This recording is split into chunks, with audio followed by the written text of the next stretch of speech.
আসসালামু আলাইকুম রহমতুল্লাহ।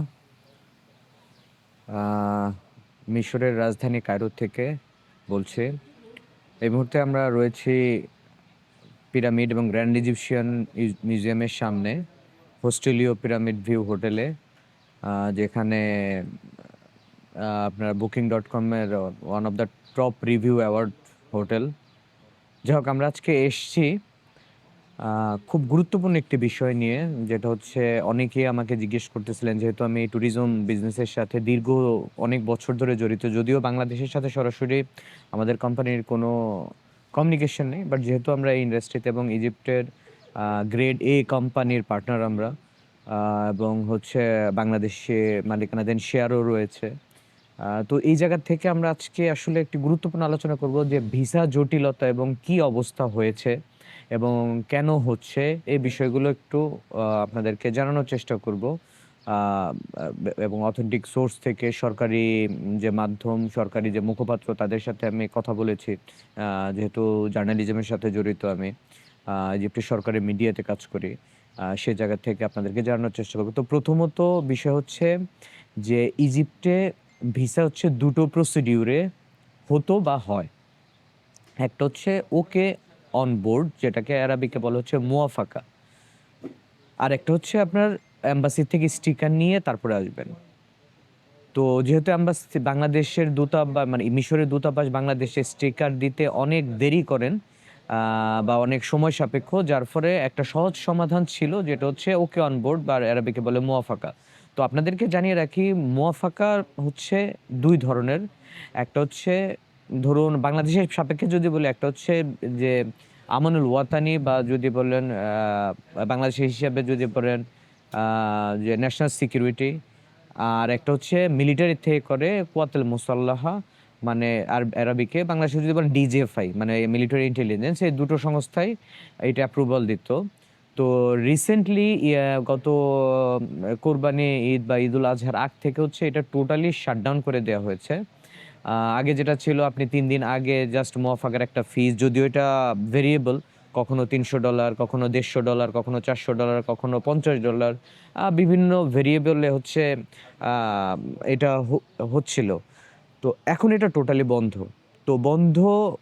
আগে ১ম প্রবলেম ছিল, যেটা হচ্ছে বাংলাদেশ থেকে কোনো এয়ারলাইন্স বা বাংলাদেশ ইমিগ্রেশন ইজিপ্টে ফ্লাই করতে দিত না। সরি। তো তাতে যেটা হতো যে পৃথিবীর বিভিন্ন দেশ থেকে, বিশেষ করে সৌদি আরব, শ্রীলঙ্কা, নেপাল, এই সমস্ত দেশ থেকে তারা ফ্লাই করে ইজিপ্টে আসতে পারতেন, ওমরা করে তারপর ইজিপ্টে খুব ইজিলি আসতে পারতেন।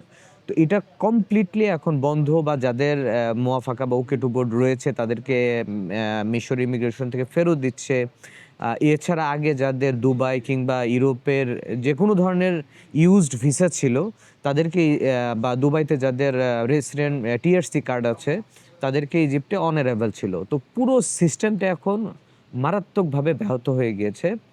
এর প্রধান, এবং এটা আসলেই খুবই বন্ধ, এবং যারা এই মুহূর্তে ইজিপ্টে আসার প্ল্যান করছেন, আমি তাদেরকে বলবো, আপনার যে প্রোফাইল যদি খুব স্ট্রং না থাকে, সেক্ষেত্রে আপনার আসা উচিত হবে না। এটা হচ্ছে খুব পরিষ্কারভাবে বলবো। তার কারণ হচ্ছে, আমি আজকে এই ভিডিওটা করার জন্য সকালবেলায় কায়রো এয়ারপোর্টের যিনি মিডিয়া মুখপাত্র, তার মাধ্যমে আমি খোঁজ নিয়েছি। সেটা হচ্ছে বাংলাদেশি নাগরিকদের স্পেসিফিকভাবে, বাংলাদেশি পাসপোর্ট হোল্ডারদের স্পেসিফিকভাবে রেড অ্যালার্ট দেয়া আছে। এটা কিভাবে এসছে, কারা দিয়েছে, এ বিষয়ে আমি বিস্তারিত আমাকে বলতে পারিনি, কিন্তু একটা ডাটা দিয়েছেন, আমি আপনাকে বলছি। এখন কোশ্চেন হচ্ছে, তো সব তো ভালো ছিল, কেন এভাবে বন্ধ করে দেয়া হলো? প্রথমত আপনাদেরকে জানতে হবে, ইজিপ্টকে বাংলাদেশের অনেক লোক একটি মানব পাচার কেন্দ্র হিসেবে ব্যবহার করে। ইজিপ্টের কোনো সমস্যা নেই যে আপনি ইজিপ্টে আসছেন, এখান থেকে অন্য একটা দূতাবাসে আবেদন করছেন, তারপরে আপনি বৈধভাবে অন্য দেশে চলে যাচ্ছেন।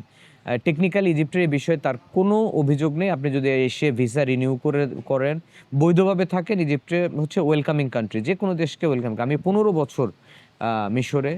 তো আমি কখনোই দেখি নাই যে বাংলাদেশিদের উপরে এত কড়াকড়ি, এত হেট। তো একটু পেছনের বিষয়গুলো একটু আপনাদেরকে যদি এই মুহূর্তে জানাই যে কেন এই অবস্থা হয়েছে। একটা স্ট্যাটিস্টিক্স আমি আপনাকে বলছি। গত ১০ মাসে মোট ৩৪,০০০ বাংলাদেশি লোক ওকে টু বোর্ডে এসে আর ফেরত যায়নি। ৩৪,০০০ সামথিং। এটা খুবই বিগ নাম্বার। তারা হয়তো 3 দিন 4 দিন 5 দিনের আইটিনারি দেখে ইজিপ্টে এসছে, এরপর আর ফেরতই যায়নি। যাচ্ছে কোথায় তারা? তারা বেশিরভাগই এখান থেকে অবৈধ সড়ক পথে কোনো রকম পেপার ছাড়া বর্ডার ক্রস করে লিবিয়া যাচ্ছে। লিবিয়ার থেকে ইতালি যাওয়ার জন্য ধরা পড়ছে, প্রচুর মারা যাচ্ছে। কায়রো এয়ারপোর্টে আমি আজকে সকালে খোঁজ নিয়েছি, টোটাল ২৬ জন এই মুহূর্তে আটকানো আছে কায়রো এয়ারপোর্টে। তারা বিভিন্ন দেশ থেকে এসছেন। বলছে যে কেন এসছেন? তারা বলেছে যে বেড়াতে এসছি। তাদের কাছে এই $30 ভিসা ফি ছাড়া আর কোনো টাকা নেই। তারা কোথায় ঘুরতে যাবে কোনো কিছু বলতে পারে না। মানে টোটালটাই হচ্ছে কি আদম পাচারের সেন্টার হিসেবে তারা রিয়েল টুরিস্ট না। যার ফলে কি হচ্ছে, তারা সবাইকে আটকে দিচ্ছে। এইবার প্রশ্ন আছে যাদের ইউরোপের ভিসা আছে। তো আমাকে একটি কথা এখানে বলা হলো, কায়রো এয়ারপোর্টে গত 2 মাস আগে এমন লোকও ধরা পড়েছে, বাংলাদেশ থেকে পাসপোর্ট এসছে, ইউরোপের ভিসা আছে, আরও 10-12টা দেশ ঘোরা আছে, এক্সিট এন্ট্রি সিল আছে। তারা কায়রো এয়ারপোর্ট থেকে লন্ডনগামী ফ্লাইটে ভ্রমণ করেছে। কায়রোতে 2-3 দিন তারা ওকে অন বোর্ডের ভিসা নিয়েছে, 2-3 দিন ঘুরেছে, এরপরে লন্ডনগামী ফ্লাইটে তারা গিয়েছে। লন্ডনে গিয়ে ধরা পড়েছে তার সমস্ত ভিসা, সমস্ত সিল, এভরিথিং হচ্ছে ভুয়া। তো ইজিপ্টের ইমিগ্রেশন কি করবে এটা নিয়ে? তো তারা তো খুবই আশ্চর্য যে এটা তো এটা এয়ারলাইন্সকে খুব ভালো ড্যামারেজ দিতে হয় এটার জন্য, আপনারা নিশ্চয়ই জানেন। তো তারপর ইনভেস্টিগেশন করে গত 2 মাসে এরকম প্রায় 134 জন যাদের পাসপোর্টে ইউরোপের ভিসা আছে, সবগুলোই ভুয়া ভিসা। এবং এটা স্ক্যান করে, এবং তারা ইউরোপের ভুয়া ভিসা ইউজ করছে ইজিপ্টে এন্ট্রি নেওয়ার জন্য শুধুমাত্র, অথবা অন্য তৃতীয় দেশে যাওয়ার জন্য। তো সর্বোপরি সব কিছু মিলিয়ে ইমিগ্রেশন টোটালি রেড অ্যালার্ট বাংলাদেশিদের জন্য।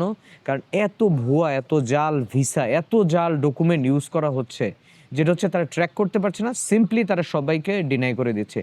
প্রথম, যদি তারপর তার প্রোফাইল অনেক বেশি স্ট্রং, অনেক বেশি রিয়েল ট্যুরিস্ট মনে হয়, তখন তার একটা দীর্ঘ প্রসিডিউরে তাদের ওয়েতে চেক করার চেষ্টা করেন যে মিশর ইমিগ্রেশন, যেমন আমি দেখেছি, অনলাইনে দেখেছি বা খোঁজ নিয়ে জেনেছি, লন্ডনে থাকেন, এসছেন, তাকে 2 ঘন্টা 3 ঘন্টা এয়ারপোর্টে বসে রাখা হচ্ছে, এরকম প্রচুর।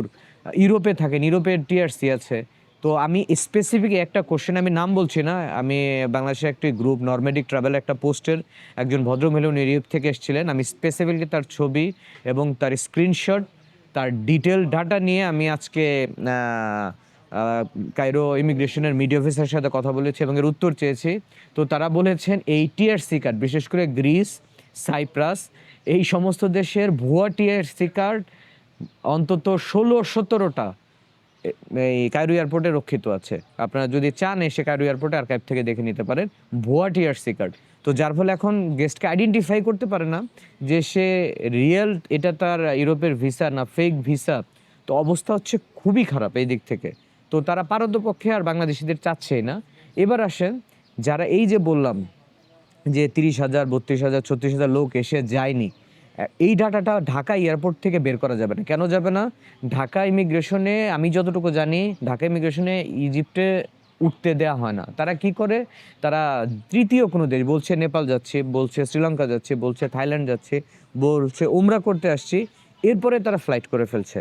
তো যার ফলে এই ডাটাটা বাংলাদেশ সংস্থার থেকে পাওয়া পসিবল না, কারণ বাংলাদেশ সংস্থার থেকে সবাই বিভিন্ন ডেস্টিনেশনের অ্যাড্রেস দিয়ে তারা ইজিপ্টে এসছেন।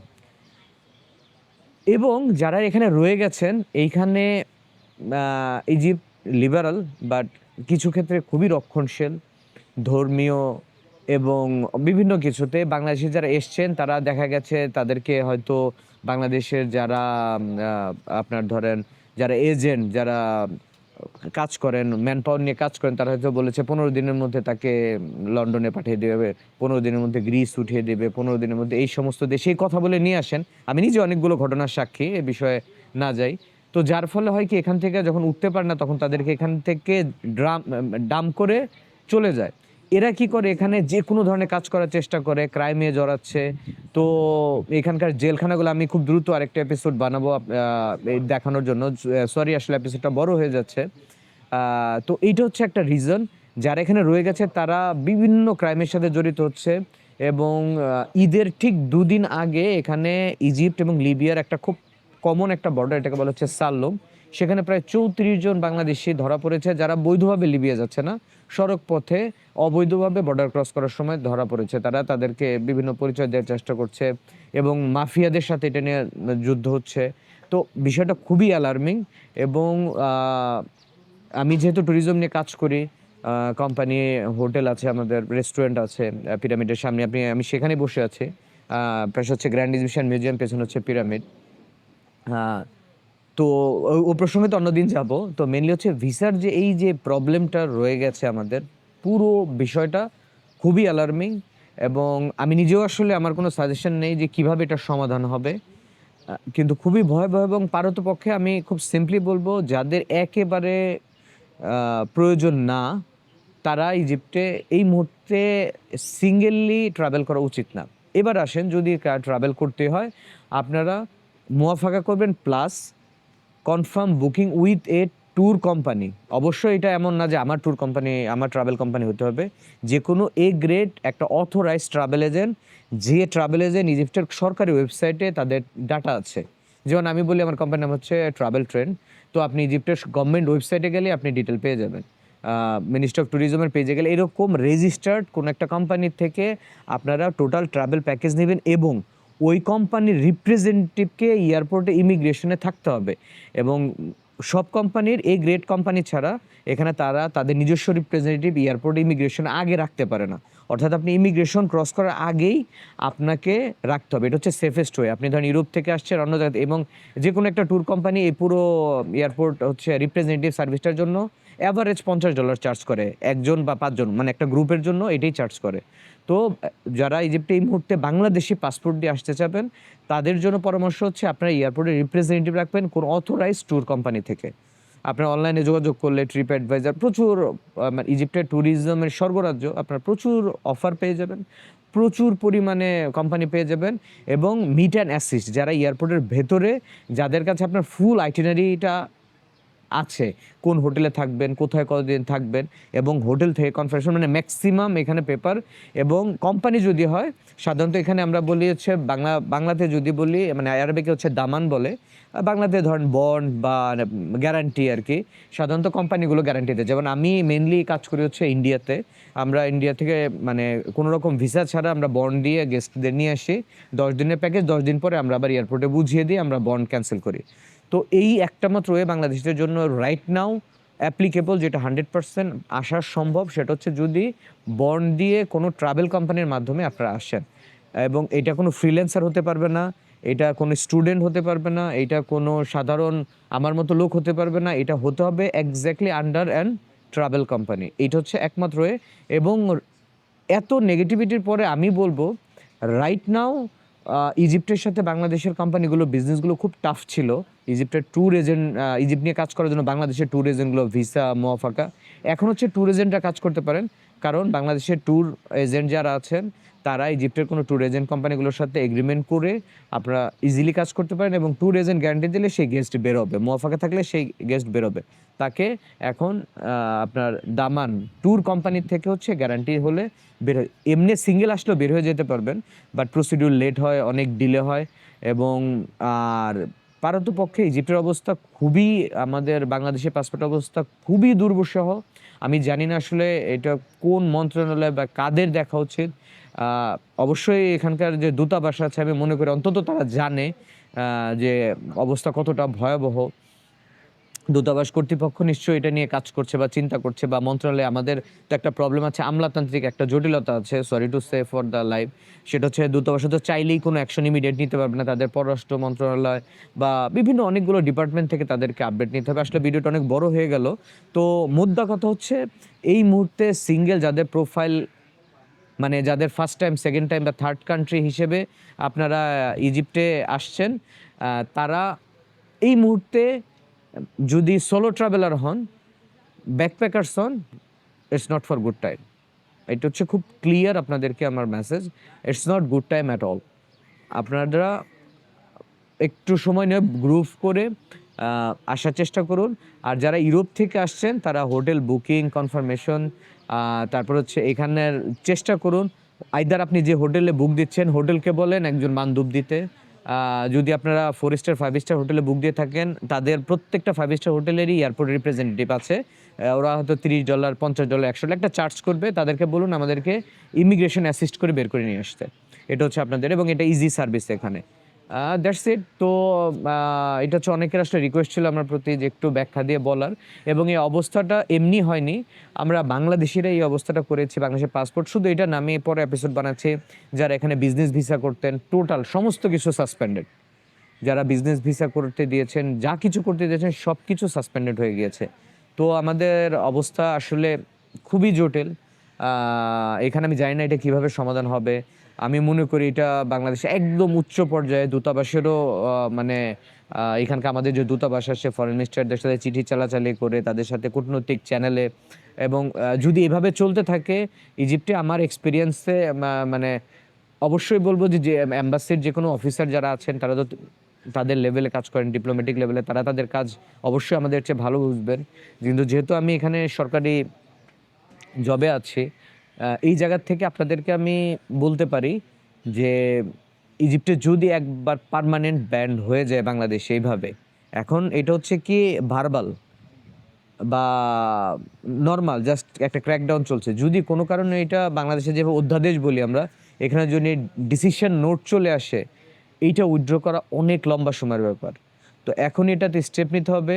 এটা জানি যে আসলে বাংলাদেশের ইমিগ্রেশনেরও করার অনেক মানে কিছু খুব টাফ, কারণ লোকগুলো হচ্ছে বিভিন্ন থার্ড কান্ট্রি হয়ে ইজিপ্টে আসছে, এসে তারা, আমি কথা বলেছি, আমি সামনে আমি ইন্টারভিউ নিচ্ছি, ইন্টারভিউগুলো কম্পাইল করে আপনাদেরকে দিব, আমি আপ করবো আমার এই চ্যানেলে। যেটা হচ্ছে তারা বৈধভাবে যদি এখানে থাকে, 1 বছরও থাকে, ইজিপশিয়ান গভর্নমেন্টের কোনো সমস্যা নেই, কিন্তু এসে তারা অবৈধ হয়ে যাচ্ছে, এবং সবাই সড়ক পথে উইদাউট পারমিশন। লিবিয়াতে ইজিপ্ট থেকে বৈধভাবে যাওয়ারও চ্যানেল আছে, কিন্তু যেটা করে বাংলাদেশের যারা ধরুন এই ম্যান পাওয়ার নিয়ে কাজ করে, তারা যেটা করে সেটা হচ্ছে টাকা বাঁচানোর জন্য খুব সস্তায় জাস্ট হচ্ছে কি গেম দিয়ে দিচ্ছে, কোনো রকম কাগজপত্র ছাড়া গেম দিয়ে দিচ্ছে। এখান থেকে ইজিপ্ট থেকে প্লেনেও যাওয়ার ব্যবস্থা ছিল, যদিও এখন এটা বন্ধ। আমার এই কথা মনে করবেন যে লিভেজ ওপেন ইজিপ্ট থেকে না, খুবই হার্ডলি এটাকে শাটডাউন করে দেওয়া হয়েছে। তো আপনার এখান থেকে এই মোয়াফাকা করে লিবিয়া যাওয়া যেত প্লেনে, ইজিপ্টের গভর্নমেন্টের কোনো সমস্যা নেই, আসছে 2 দিন থাকছে, ইজিপ্ট টাকা পাচ্ছে, চলে যাচ্ছে তাদের। কিন্তু পুরোটাই একটা সিন্ডিকেট আকারে এখন তৈরি করা হচ্ছে, এবং খুব খারাপভাবে এটাকে ইম্পোজ করা হচ্ছে। তো আসলে কোন ডিপার্টমেন্ট বাংলাদেশের এটাকে দেখবেন, আসলে কারা দেখবেন, এবং যার ফলে হচ্ছে যারা রিয়েল ট্যুরিস্ট বা আমরা যারা রিয়েল ট্যুরিস্ট নিয়ে কাজ করতে চাই বাংলাদেশের সাথে, তারা আসলে খুবই হ্যাম্পার্ড। বিশেষ করে যারা, আমি বিভিন্ন ট্রাভেল গ্রুপ, বাংলাদেশের অনেকগুলো ট্রাভেল গ্রুপে দেখছিলাম ইজিপ্ট এয়ারপোর্টে চরম হয়রানি শিকার হচ্ছেন। তো আমরা জানি না এটাকে আসলে কিভাবে কি করা যায়। তো এয়ারপোর্ট পিকআপের ক্ষেত্রে আমরা আসলে চেষ্টা করছি এখানে যারা বাংলাদেশের নর্মেটিক ট্রাভেলার বা সোলো ট্রাভেলার যারা আছেন তাদেরকে নিয়ে এখানে আসলে তাদের কোনো একটা ফ্রি কোনো একটা অ্যাসিস্ট্যান্ট দেয়া যায় কিনা এখানে গ্রুপের পক্ষ থেকে। যদিও বিদেশ আমরা চেষ্টা করছি আর কি, বিষয়টা যাতে কমার্শিয়াল না হয় ডিরেক্টলি। আর আপনাদেরকে যেটা বলা সেটা হচ্ছে যে কেয়ারফুল, কারণ হচ্ছে এখন তাদের কাছে একদম ক্লিন, এখন তারা আসলে যাচাই বাছাই করছে না, জাস্ট প্রত্যেককেই মনে করছে যে তারা ফেক, তাদের ডকুমেন্ট ফেক। আপনি চিন্তা করুন, আমি পাসপোর্টটা আমি জানি না, আমি এখানে দূতাবাসের সাথে কথা বলবো, এখানকার মিনিস্ট্রি পারমিশন নিতে হয়, কারণ এটা ইজিপ্ট বাংলাদেশের মতো না যে কোনো ডকুমেন্ট যে কারো ছবি চাইলে এখানে পাবলিশ করা যায় না, প্রপার অনুমতি নিতে হয়। তো আমি পাসপোর্টটা আমি নিজে দেখেছি, মানে 6টা বা 7টা বাংলাদেশের পাসপোর্ট, 6টা বা 7টা দেশের ভিসা করানো হয়েছে, এবং 3 বছর আগে স্ট্যাম্প দেওয়া আছে। হাস্যকর হচ্ছে পাসপোর্টটা ইস্যু হয়েছে 1.5 বছর আগে মাত্র। তো চিন্তা করুন, জাল যে করেছে এটা তো একটা ক্যালকুলেশন করতে হবে। তো এরকম, এবং এইভাবে, এবং তাদেরকে এখানে রেখে ইজিপ্ট গভর্নমেন্ট আসলে তাদেরকে চায় নাই যে এখানে জেলে রেখে, তাদের যত দ্রুত সম্ভব তারা আসলে বের করে দিচ্ছে। আর এই ইফেক্টটা খুব ম্যাসিভলি যারা এখানে প্রবাসী যারা রয়েছেন, ইজিপ্টের বেশিরভাগ লোকেরই ভিসা নেই, তা এতদিন কোনো সমস্যা নেই, তারা কোনো রকম ধরুন যারা এখানে একটা ছোট কাজ করতেন, যারা অন্তত অল্প কিছু টাকা আর্ন করতেন, তারা করতে পারতেন, কিন্তু এখন অবস্থা খুবই খারাপ। তো আমি মনে করি একটা রিকোয়েস্ট থাকবে, আমি জানি না ভিডিওটা কজন দেখবেন বা কতজনের কাছে যাবে, আমি আসলে স্পেসিফিকলি 2-3 জন ট্রাভেল ব্লগার অনুরোধেই ভিডিওটা করলাম। তো take action immediate, we will face a serious consequence not only in Egypt, entire Africa. ধন্যবাদ সকলকে। আর যেখানে বসেছিলাম আমি রেস্টুরেন্ট একটু দেখাই আপনাদেরকে। আপনারা কেউ ইজিপ্টে আসলে ঘুরে যাবেন, ভালো লাগবে। এটা হচ্ছে আমার পেছনে হচ্ছে গ্র্যান্ড ইজিপশিয়ান মিউজিয়াম। আর এই যে পেছনে দেখতে পাচ্ছেন পিরামিড। আর আমি যদি আপনাদের একটু ঘুরে দেখাই, এই হচ্ছে রেস্টুরেন্টটা। এখানে ইন্ডিয়ান খাবার, বাংলাদেশি খাবারও পাওয়া যায়, তারা সার্ভ করেন। এই যে যদি দেখেন, হোটেলটার নাম হচ্ছে হোস্টেলিও পিরামিড ভিউ। আপনার booking.com, তারপর হচ্ছে সব জায়গাতে পেয়ে যাবেন। booking.com, এক্সপেডিয়া, তারপরে ডিরেক্ট বুকিং, ওয়েবসাইট সব জায়গাতে পেয়ে যাবেন। ভিডিওটা অনেক লম্বা হয়ে গেল। আমি ক্যামেরাতে দেখছি 20 মিনিট অলরেডি হয়ে গেছে। তো দ্যাটস ইট। ভালো থাকবেন সবাই। ধন্যবাদ। আসসালামু আলাইকুম।